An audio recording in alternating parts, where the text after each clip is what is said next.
Deus tem planos para cumprir em nossas vidas. Essa é a mensagem de toda a Bíblia e é isso mesmo que estamos estudando aqui no Encontro com a Palavra, escrito pelo pastor Dick Woodward e narrado pelo pastor Edson Bruno. Fique atento a mais um programa que o Ministério Cooperativo Internacional leva a você.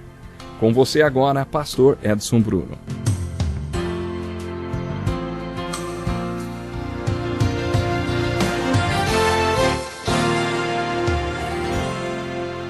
Muito bem-vindo para mais um Encontro com a Palavra, um programa de estudo de toda a Bíblia. No último programa falamos sobre o capítulo 13 da primeira carta de Paulo aos Coríntios, no chamado capítulo do amor, em que Paulo dá uma descrição do que o amor faz e apresenta um conjunto de 15 virtudes resultantes dele. No final do capítulo, Paulo contrasta o amor com os dons espirituais e afirma que eles não podem substituir o amor porque o amor substituirá os dons. Chegará o tempo em que os dons não serão mais necessários. Isso acontecerá quando Jesus voltar. Então não precisaremos mais de profecias porque todas elas serão cumpridas na vinda de Jesus. No final do capítulo, Paulo diz que há 3 coisas eternas: a esperança, a fé e o amor. Mas o amor é o mais importante dos 3. A esperança é um dom eterno que vem de Deus. É a convicção que Deus coloca no coração dos homens de que algo bom vai acontecer. Todo ser humano vem ao mundo com uma convicção de que há algo bom no mundo que um dia atingirá sua vida. Dizem que as pessoas cometem suicídio quando perdem esta convicção de que algo bom vai lhes acontecer. Em outras palavras, quando perdem a esperança. Infelizmente, todos os anos, milhares de pessoas cometem suicídio. Que tragédia! Mas, ao mesmo tempo, é um milagre que tantas pessoas continuem firmes nesta convicção de que algo bom vai lhes acontecer e não se matam. No Salmo 34, Davi nos convida a provar e ver que o Senhor é bom e que existe algo de bom para acontecer na nossa vida. Que esperança gloriosa, hein? E Ele é a nossa esperança, o Senhor é a nossa esperança desde o dia em que nascemos. O autor de Hebreus, no capítulo 11, o capítulo da fé, diz que a fé é a certeza daquilo que esperamos. A fé é o que dá consistência à nossa esperança. Você pode ter esperança em algo bom, mas quando tem fé, você crê que algo bom vai acontecer, porque você tem base para esta convicção. Se esta base não existir, sua esperança será vazia. A esperança é importante porque leva à fé. No final deste capítulo, Paulo afirma que há 3 coisas neste mundo que são eternas. A esperança é importante porque leva à fé. A fé é importante porque leva a Deus. No capítulo da fé, em Hebreus 11, lemos que sem fé é impossível agradar a Deus, pois quem dele se aproxima precisa crer que ele existe e que recompensa aqueles que o buscam. Resumindo, a fé é importante porque sem ela não podemos nos aproximar de Deus nem agradá-lo. Mas Paulo diz que o amor é ainda maior do que a fé e a esperança. É verdade, o amor não leva a Deus, porque quando você experimenta o amor, experimenta o próprio Deus. O amor é o que Deus é. O amor é a essência do que Deus é. Deus é amor. Esse tipo de amor é Deus.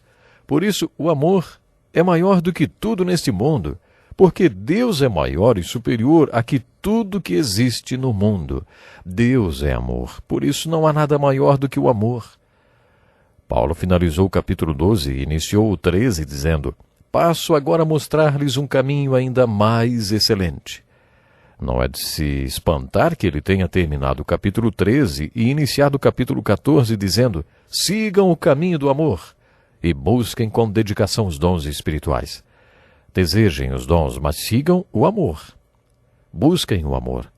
O amor é o que existe de maior e mais importante do mundo, porque o amor é Deus. Estamos encerrando o estudo de 1 Coríntios, mas eu ainda gostaria de mencionar alguns pontos a respeito do capítulo 15. Este capítulo, que possui 58 versículos, é um dos mais importantes da Bíblia a respeito da ressurreição. Esse assunto é importante porque faz parte de um dos assuntos que Paulo quis mencionar na parte de edificação da sua carta. Ele inclui essa seção principalmente porque os filósofos gregos, os coríntios, duvidavam da ressurreição e de outros fenômenos sobrenaturais. Paulo trata de mais um problema de ordem teológica e inicia sua abordagem da mesma maneira que fez no capítulo 2, relembrando o evangelho que ele pregou quando estava em Corinto. Ele disse aos coríntios: Irmãos, quero lembrar-lhes o evangelho que lhes preguei, o qual vocês receberam e no qual estão firmes. Por meio desse evangelho, vocês são salvos, desde que se apeguem firmemente à palavra que lhes preguei. Caso contrário, vocês têm crido em vão. Pois o que primeiramente lhes transmiti foi o que recebi, que Cristo morreu pelos nossos pecados segundo as Escrituras, foi sepultado e ressuscitou no terceiro dia segundo as Escrituras. A primeira coisa que Paulo deixa bem clara é que a ressurreição é parte do evangelho que ele tinha pregado em Corinto. Parece que alguns coríntios tinham se esquecido disso. Você sabe qual é o evangelho de Jesus Cristo? Jesus nos mandou, ele nos mandou ir por todo o mundo e pregar o evangelho. Muita gente não faz isso porque não sabe o que é o evangelho. De acordo com Paulo, o evangelho é constituído de dois fatos. De acordo com as Escrituras, Jesus Cristo morreu pelos nossos pecados e ressuscitou dos mortos. O primeiro fato, a morte de Jesus, nos traz perdão. E o segundo fato, a ressurreição de Jesus, nos traz comunhão com o Cristo ressurreto. Paulo continuou: Ora, se está sendo pregado que Cristo ressuscitou dentre os mortos, como alguns de vocês estão dizendo que não existe ressurreição dos mortos? Primeiro Paulo diz aos coríntios que a ressurreição era parte do evangelho que ele tinha pregado. Depois diz que a ressurreição de Cristo poderia ser provada em qualquer tribunal do mundo, porque Cristo foi sepultado e ressuscitou no terceiro dia segundo as Escrituras. Depois disso apareceu a Pedro e depois aos 12. Depois disso apareceu a mais de 500 irmãos de uma só vez. Paulo poderia ter levado muitas destas testemunhas a um tribunal para testificar que Jesus tinha realmente ressuscitado. Não acreditar na ressurreição de Jesus não era o único problema dos coríntios. Eles também ironizavam o ensino de Paulo que dizia que o crente que tivesse morrido ressuscitaria um dia. Esse é o tema principal deste capítulo. No segundo parágrafo, Paulo afirma que a ressurreição do crente em Jesus está ligada à ressurreição do Senhor. Na verdade, a ressurreição de Jesus Cristo foi o primeiro fruto de ressurreição. Paulo continuou dizendo: se não há ressurreição dos mortos, nem Cristo ressuscitou, e é inútil a nossa pregação, como também é inútil a fé que vocês têm. E se Cristo não tivesse ressuscitado, estaríamos perdidos, porque então não poderíamos ser salvos por ele. A ressurreição de Cristo provou que ele era Deus, e o fato de Cristo ter morrido na cruz por nós é o que nos salva. Os coríntios, que eram gregos, tinham duas perguntas sobre a ressurreição. Como uma pessoa poderia ser ressuscitada dos mortos e como seria o corpo dela quando ressuscitasse?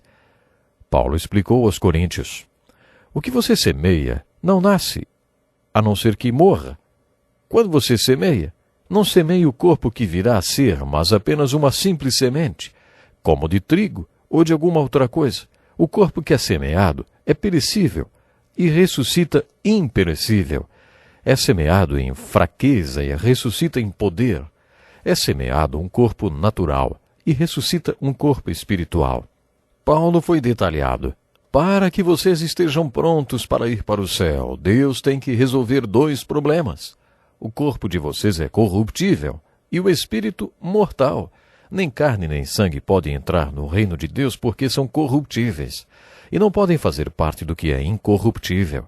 Vocês não podem entrar no céu na forma de corpo físico porque o seu corpo é corruptível. Por isso, Deus tem que fazer um milagre em vocês para que seus corpos se tornem corpos incorruptíveis, para que passem de espíritos mortais para espíritos imortais. É isso que Deus faz através do milagre da ressurreição. Depois Paulo lhes dirigiu a seguinte pergunta: E o que acontece com aqueles que estiverem vivos quando Cristo voltar? Paulo havia ensinado aos Tessalônicos e aos Coríntios que a ressurreição aconteceria na volta de Cristo. Ele explicou que aqueles que estiverem vivos quando Cristo voltar não poderão ir para o céu no corpo físico. Por isso, todos seremos transformados no momento, num abrir e fechar dos olhos. E nesse trecho Paulo usou a palavra grega átomo, dizendo que seremos atomizados. Aqueles que estiverem vivos quando Cristo voltar serão preparados para seu estado eterno. Os que estiverem mortos e enterrados serão ressuscitados, e os que estiverem vivos serão atomizados, transformados, porque nem carne nem sangue podem herdar o reino de Deus. O corruptível não pode herdar o incorruptível, nem o mortal pode herdar o imortal, se não passar pela ressurreição. Depois desse ensino, Paulo fez a seguinte aplicação: portanto, meus amados irmãos, mantenham-se firmes e que nada os abale. Sejam sempre dedicados à obra do Senhor, pois vocês sabem que no Senhor o trabalho de vocês não será inútil. Sempre que os autores da Bíblia se referem aos últimos acontecimentos, como a ressurreição, instruem-nos para que fiquemos firmes, inabaláveis e dedicados à obra do Senhor. Paulo inicia o capítulo 16 dizendo: quanto à coleta para o povo de Deus, depois de um capítulo tão maravilhoso sobre ressurreição, Paulo passa a falar de dinheiro. Algumas pessoas podem pensar: que balde de água fria! Mas Paulo estava se referindo a uma oferta de amor que ele estava juntando dos gentios para ajudar os judeus cristãos de Jerusalém. Na verdade, nessa sessão de edificação de sua carta, Paulo passou a falar sobre a mordomia, que é outro problema em nossas igrejas. Os capítulos 8 e 9 foram totalmente dedicados à importância da mordomia, da administração do que Deus entregou nas nossas mãos.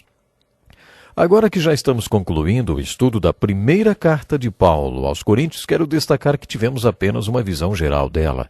Não pense que esse estudo foi completo. Há muito mais o que aprender com esta carta. Espero que você dê continuidade fazendo um estudo individual e detalhado deste livro. Estude os capítulos nos quais Paulo fala sobre as funções do Espírito Santo e sobre a ordem que deve prevalecer na igreja. No capítulo 14, Paulo nos advertiu que tudo o que ele ensinou a respeito do Espírito Santo é mandamento inspirado do Senhor. Ele iniciou esse assunto dizendo: quanto aos dons espirituais, não quero que vocês sejam ignorantes. Tenho certeza que você não quer ser ignorante, por isso estude todos os capítulos desta carta. Ficamos por aqui. Que Deus lhe abençoe. Que lição importantíssima. Obrigado, pastor Edson Bruno. Prezado ouvinte, coloque em prática o que você ouviu aqui. Sem dúvida, sua vida será grandemente abençoada. Este é um estudo escrito pelo Dr. Dick Woodward, na voz do pastor Edson Bruno. Escreva-nos e solicite o material. Nosso endereço é Encontro com a Palavra, Caixa Postal 2011, CEP 89201-970, Joinville, Santa Catarina. Até o nosso próximo encontro com a Palavra.